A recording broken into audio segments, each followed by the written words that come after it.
नमस्कार, तर तुम्ही पाहता जनगर्जना न्यूज। अंधश्रद्धेशी संबंधित एका प्रकरणामुळे सध्या सोलापूर आणि करमाळा परिसरात चर्चा सुरू झाली आहे। या प्रकरणात भोंदू मनोहर भोसले यांच्या विरोधात गुन्हा दाखल झाल्याची माहिती पेपरमध्ये प्रसिद्ध झाली आहे। या प्रकरणामध्ये अंधश्रद्धेच्या माध्यमातून कथितपणे गोळा झालेल्या पैशांचा व्यवहाराचा मुद्दाही समोर आल्याचे वृत्त आहे। त्यामुळे या संपूर्ण प्रकरणाकडे आता सर्वांचे लक्ष लागले आहे। पेपरमध्ये प्रसिद्ध झालेल्या माहितीनुसार करमाळा तालुक्यातील उंदरगाव आणि त्यानंतर घोटी येथे आश्रमाच्या माध्यमातून भाविक भक्तांना गंडा घातल्याचा आरोप भोंदू मनोहर भोसले यांच्यावर करण्यात आला आहे। या आरोपांबाबत सोलापूर पोलिसांकडून कारवाई करण्यात आल्याचे पेपरमध्ये नमूद केलेले आहे। मात्र या प्रकरणातील सर्वात महत्त्वाचा मुद्दा म्हणजे कथित आर्थिक व्यवहार।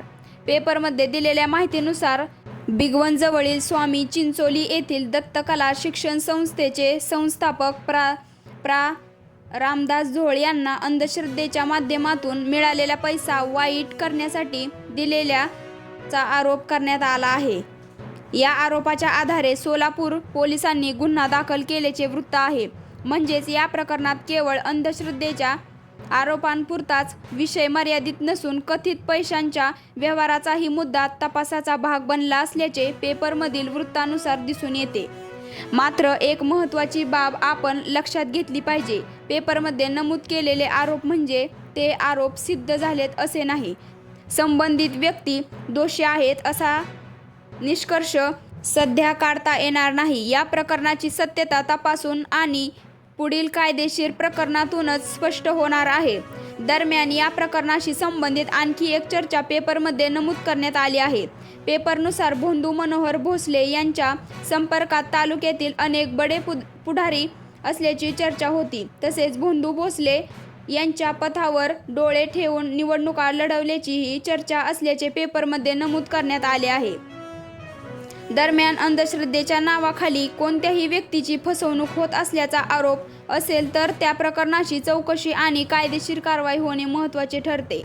पण त्याच वेळी एखाद्या व्यक्तीवर गुन्हा दाखल झाला म्हणजे ती व्यक्ती न्यायालयाने दोषी ठरवली आहे असे समजणे योग्य नाही।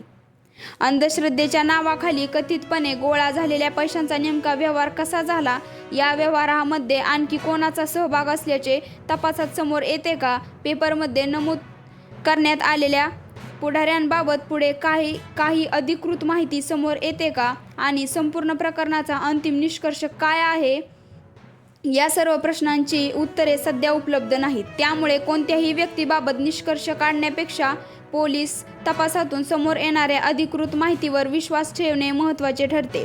तर या प्रकरणात पुढे काय घडते, पोलीस तपास कुठपर्यंत पोहोचतो आणि आणखी कोणती अधिकृत माहिती समोर येते हे पाहणे महत्त्वाचे ठरणार आहे।